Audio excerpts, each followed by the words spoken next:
नमस्कार,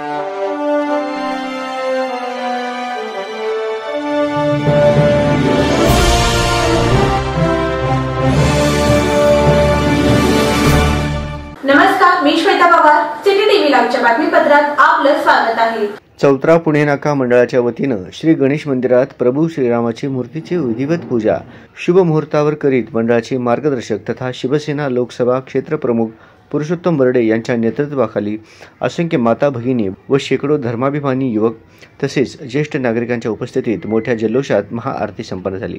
श्री गणेश मंदिर संपूर्ण फुलाने सजावट करीत दिव्याने प्रकाशित करीत प्रभू श्रीरामचंद्राची भव्य मूर्तीची श्री गणेश व प्रभू श्रीरामचंद्राच्या गीताने करून पुष्प अक्षदा अर्पण फटाक्यांच्या आतिषबाजीत प्रभू श्रीराम नामाचा जयघोष करीत मोठ्या जल्लोषात आनंद साजरा करण्यात आला.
या प्रसंगी सुमारे 2500 भक्तांना गोड प्रसादाचे वाटप करण्यात आले.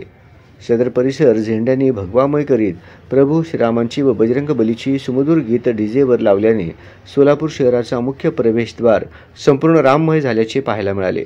रामभक्त हे श्रीराम नामाची भगवी टोपी परिधान करीत गळ्यात प्रभू श्रीरामांची प्रतिमा असलेले उपरणे घालून मोठ्या उत्साहाने सहभागी झालेल्या युवकांची आनंद गगनाला भिडला होता. माता भगिनींनी आपल्या घरून आरतीचे ताट घेऊन सहभागी झाल्या होत्या. माता भगिनी प्रभू श्री रामचंद्राचा जयघोष करीत सदर परिसर भक्तिमय झाला होता. यावेळी मंदिरासमोर अतिशय सुरेख रांगोळी काढण्यात आली होती.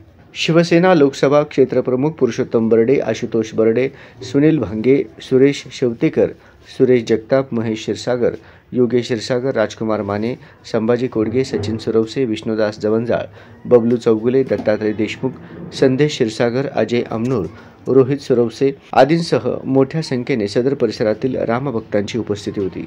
आज चौथरा नाका तरुण मंडळाच्या वतीने हजारो माता भगिनी, तरुण वर्ग, वयोवृद्ध नागरिकांच्या साक्षीने बरोबर 12:05 प्रभू रामचंद्राची प्रतिष्ठापनाचा सोहळा इथे करण्यात आला. 2500 लोकांना प्रसादाचं वाटप करण्यात येत आहे. प्रचंड उत्साह दिसून येत आहे. पूर्ण भारतात 500 वर्षानंतर बाबराने जेव्हा राम मंदिर उद्ध्वस्त करून बाबरी मशीद म्हणून एक ढाचा उभा केला होता, आज 500 वर्षानंतर या भारताचं स्वप्न साकार झालेलं आहे. आणि चौथरा पुणे नाका तरुण मंडळाच्या सगळ्या कार्यकर्त्यांनी काल सकाळपासून मोठ्या उत्साहाने सगळे भगवे झेंडे, भगवं वातावरण या ठिकाणी केले. आणि आज इथल्या सगळ्या माता भगिनीने 12:05 रामाची प्रतिष्ठापना केलेली आहे.